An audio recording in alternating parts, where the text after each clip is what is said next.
ലഗ്നാധിപനും കർക്കിടകരാശി. ദേവി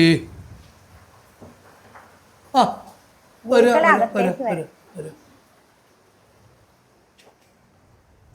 വാതിലുകൾ അടച്ചേക്ക ഇരിക്ക.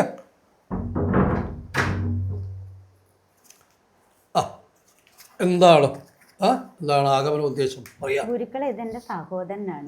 വെറും മടിയാണ്. വീട്ടിൽ തന്നെ എപ്പോഴും റൂം അടച്ചിരിക്കുക, പുറത്തു പോവില്ല, ഒരു പണിക്ക് പോവില്ല. എന്താ ചെയ്യുക? വാതില് അടച്ചിട്ടാണ് ഇരിക്കണമെങ്കിലേ അത് അടയിരിപ്പ.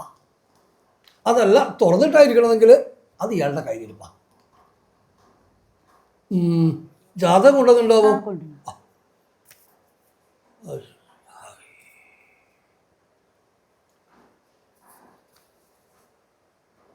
തിരുവാതിര നക്ഷത്രജാതൻ സതീഷ് നാമധേയ പുരുഷൻ. സതീഷ് അല്ലേ? തിരുവാതിര തീക്കട്ട പോലെ എന്നാണല്ലോ. നവാംശക ഇവിടെ നവാംശകസ്ഫുടം കുജൻ മാന്തിശിക്ക് ഒരു ലഗ്നാധിപൻ ദൃഷ്ടി. ഗംഭീരാണല്ലോ. സത്യത്തില് ജാതകപ്രകാരം നിങ്ങൾ ഇവിടെ ഇരിക്കേണ്ട ആളല്ല.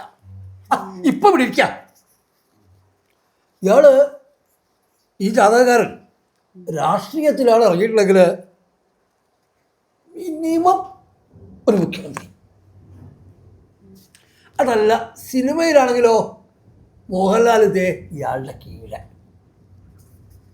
സംഗീതത്തിലാണിച്ചാൽ എ.ആർ. റഹ്മാൻ പിറകെ, ഇവിടെ അല്ലാതെ ഇയാളുടെ പിറകെ. ഇനി ബിസിനസ് ചെയ്യാമെന്നിരിക്കുക. അംബാനി ഇയാളുടെ കടയിൽ കണക്കെടുത്തുകാരല്ല. പക്ഷേ എന്താ, ഇയാൾക്കൊരു രോഗമുണ്ട്, ഒരു വ്യാധി, അതായത് വിയർപ്പിൻ്റെ അസുഖം. ഗുരുക്കളെ ഇതിനെന്തെങ്കിലും പരിഹാരമുണ്ട്.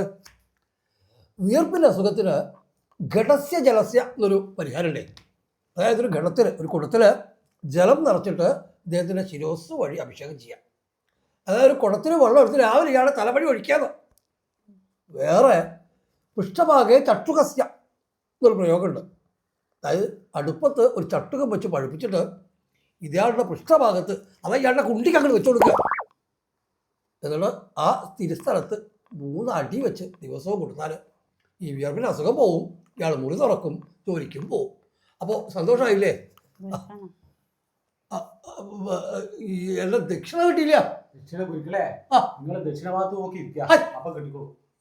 ശിവനെ,